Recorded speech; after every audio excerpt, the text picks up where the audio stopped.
Lumubong pisngi ng isang lalaki sa San Pablo, Laguna matapos umanong magpabunot ng ngipin. Pero lumabas sa pagsusuri na meron pala siyang mas malalang kondisyon. Nasa frontline ng balitang yan si Mobile Journal Yeda Pascual. Dahil daw sa nabunot ng ngipin, kaya lumobo ang pisngi ng isang padre de pamilya sa San Pablo, Laguna. Pero ito ay dahil na pala sa isang uri ng cancer.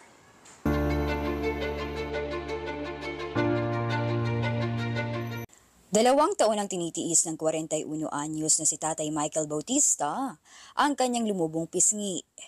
Ngayon, nagsusugat na at tila nanganak pa ito ng maliliit na bukol. Kwento niya, nagsimula raw ito matapos matanggal ang isa niyang ngipin sa may bagang. Nang magpakonsulta, dito na na-diagnose na mayroon siyang cancer na lymphoma. Madalas ang sumasakit ang tuhod ko, pisngi ko, doon sa loob ng ngipin ko. Ayon kay Dr. J.C. Jacinto, isang oncologist, hindi pa tukoy kung ano ang nagdudulot ng lymphoma. Pero may risk factors na maaaring magpataas sa tsansang magkaroon nito. Tulad ng pagkakaroon ng infection, mahinang immune system, exposure sa chemical at radiation, pagiging obese, paninigarilyo at maaaring nasa lahi rin o namana. Maaaring may ibang cause. Nangyari lang dahil doon sa area na yon, doon nabuo or nag-deposit yung mga abnormal cells. May mga sintomas din na hindi dapat daw ipagsawalang bahala.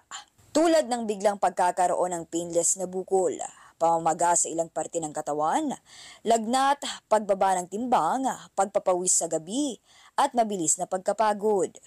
Nananawagan po ako sa mga nanonood na humingi ng tulong sa pagpapagamot ng karamdaman ko to. Nagbabalita mula sa Frontline, Mobile Journal, Yeda Pascual. Mga kapatid, Jiggy Manikad po, iba na ang may alam at may pakialam sa panahon ngayon. Para sa konkreto, kumpleto at komprehensibong balitaan sa Frontline, mag-follow at mag-subscribe sa social media pages ng News 5.